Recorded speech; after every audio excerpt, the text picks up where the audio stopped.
Hey there. So I thought it might be helpful to go through the logistics for the presentation and also review the final paper requirements so that everybody knows what's going on as we get ready to close our time together. So you can invite a guest or guests to share in the final presentations happening on Saturday, August 29th. There is a link on the syllabus page in Populate. All you need to do is go to that link, copy and paste the browser address, and then put that in an email. Make sure your guests know to join the meeting, the Zoom meeting, promptly by 2 p.m. If you have people who are not familiar with Zoom, please make sure to practice with them before they join the meeting so that they're familiar and aren't discombobulated and we don't take a lot of time trying to help people navigate Zoom, because we're going to need all of our time to hear from our amazing presenters. Please also join the Zoom meeting by 2 p.m. yourselves so that we can start on time. And post your final mandalas in the discussion that will be posted in week 10, lesson 10. I can manage the screen sharing unless, of course, you prefer to do that yourself. On Saturday at 2, I'll open with a brief introduction about the mandala process, what this whole class has been about, and what your guests can expect during the presentations and what we'll be asking them to share at the end. And then you'll each have a chance to introduce yourselves and present for about 8 minutes. I may jump in and amplify certain aspects or mirror things back to you. I may not. It just depends on how things go. After all the presentations are done, all the guests will have a chance to share their experience and impressions for about 30 minutes. And then they'll be able to leave the meeting so that we can have our closing circle for the last hour or so. So just remember that the intention of your presentation is to support your concretely stepping more fully into your authentic self in life. It's really designed to be a celebration of each of you, of the point that you're in right now in this moment of your development. So to do this, we're going to be present. Yes, we're going to get heart-centered, and we're going to reflect on the symbols, the processes, and insights. Please do not read from a script. It really affects the quality that comes through. I prefer it if you just centered yourself and see what happens and speak from the present moment, speak from your heart, speak from the voice of soul. You can focus on the images, your relationship to them, how they express your emerging character, your authentic self, your soul self, and or your unique calling inherent to your destiny, your curriculum, your life's adventure, your earth school in this moment, your understanding of those. You can demonstrate your connection to the imagery and process honestly and with self-compassion, reflecting on the process and the images in your art and how they have transformed, clarified, and expanded your sense of identity and purpose. And reflect on how the practice of listening and responding from your heart has affected your personal power and sense of self-responsibility.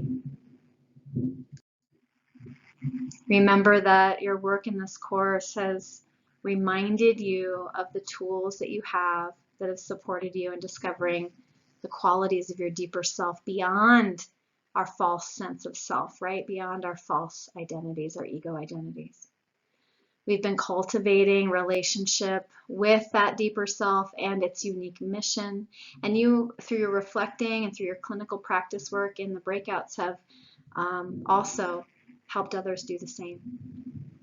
You've done your work through your art by practicing in the Oversoul or studio as a field of awareness. Practiced attention, intention, positive regard for each other, empathy, curiosity, loving, all of which are qualities that we talk about in terms of presence and being in the silence. So just remember all of those things. You already know them. They're actually part of your nature, and we've just really accessed them and practiced them throughout this class. So you have everything you need now to do this presentation. and to live your life. um, so the final paper, let's just go over this. It's in the syllabus. It's also in Populi, but it's 8 to 12 pages. That does not include your cover letter and reference pages if you have them.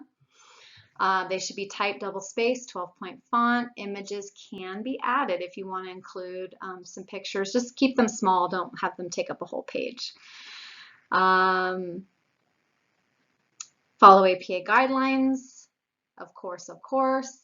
But you can be less formal and more personal in your reflective content and tone. So typically in academic writing, say we don't use I language, we don't write in first person. If you want to do that for this paper, that's okay. We're flexible about that, especially for this paper because it's really a reflection paper. But if you wanted to include quotes or references to the material, which I hope you do, because part of the requirements we'll get to in the content does link to the course material. So please make sure to use the APA required style for any quotes and citations that you use. And then we've got the actual content, which is really just to integrate your process over the whole course. To connect to the imagery you've explored, the academic concepts we've been exposed to in the readings, reflections on your own development and transformation throughout this experience. And then to also track and analyze the arc of your artwork and the arc of your participation in the class, including the final mandala presentation. So it's not just to write about your final mandala, but to write about how you arrived there. And to also detail any resistance, projections, anything you worked with and resolved to whatever level you were able to do that. And were able to use in service to your learning. So that includes any issues with the reading. I know some of you had some initial issues with the reading. There was a lot of it for one, and we talked about some of those things. But also doing art itself, especially if you're not, if you didn't sign up for the art therapy program, this is a little bit of a stretch sometimes for counseling students especially, or the medium, the materials. Anything you had in response to another person in the class, I really encourage you to take ownership.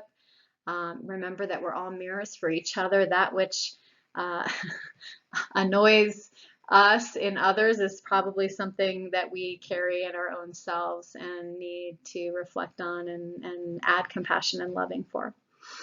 Maybe it was difficult to be online or just be on the planet at this time during a pandemic. So anything that you experienced as in terms of challenges and obstacles, feel free to write a little bit about those because that's often where the deepest learning is. Also sharing revelations, insights gained about who you are, your emerging character, and your destiny path, your calling. Why are you here on this planet at this time? What is your offering to the collective? And how does that relate to your dialogue with your inner self? Focusing on that process of relating to your inner self and how that worked for you and how it changed you. Connecting to your art and process with honesty and self-compassion is really what I'm looking for, the ability to relate with honesty and self-compassion, because this is ultimately what we're going to be asking our clients to do as well in client work very soon for many of you in practicum. And reflecting on the practice of listening and responding from your heart rather than your head, listening and responding from the place of experience, using yourself as an instrument, and how that has affected your sense of your personal power, your sense of responsiveness to yourself and to others, listening from that place that we've talked about so much and practiced so much, being in openness, in silence, in the studio space.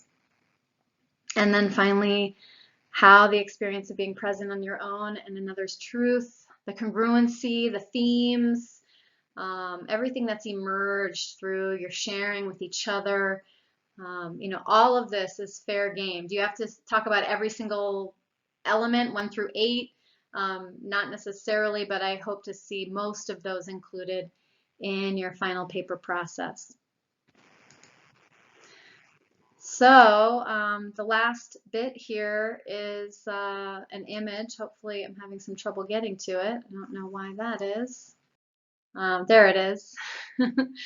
um, yeah, just wanted to share and give you this reflection of some of the work that has been done in this class, some of the beautiful images, the powerful images. As I look at these now, I can really feel the resonance with each and every one of you. And you've been doing beautiful, beautiful work. And so as we head into our final summation of the course, I hope that you can feel really the power of this work and your own psyche beginning to awaken even more fully into wholeness.